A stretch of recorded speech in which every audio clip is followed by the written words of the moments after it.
Hi and welcome to Data AgeUcation. I'm Jessica Novell, the Sales Operations Manager, and this is Richard Lutz, our Corporate Trainer. Today we're going to be talking to you about mass update of pricing. So Richard, tell us about what that is and why we would use it.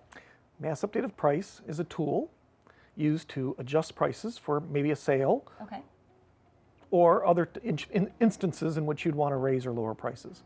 Great. How about you show us where we can find that and how we would use it? Sure. Mass update of price is found under inventory. It's close to the bottom of the list.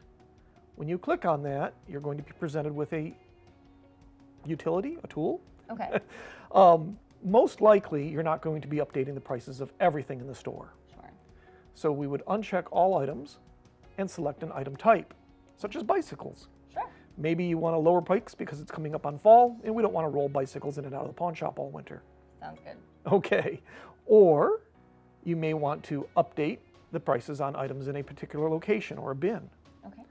Another option is to raise or lower prices on precious metals such as gold, silver.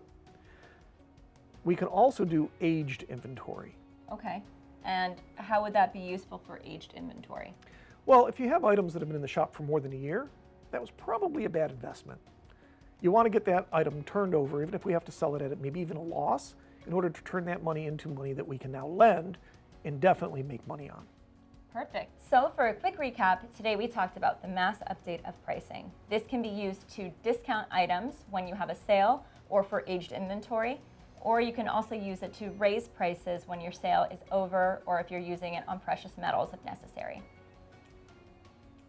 Thanks so much, Richard. You did a great job. And thanks for tuning in. Hope you learned something, and we'll see you next time on Data AgeUcation.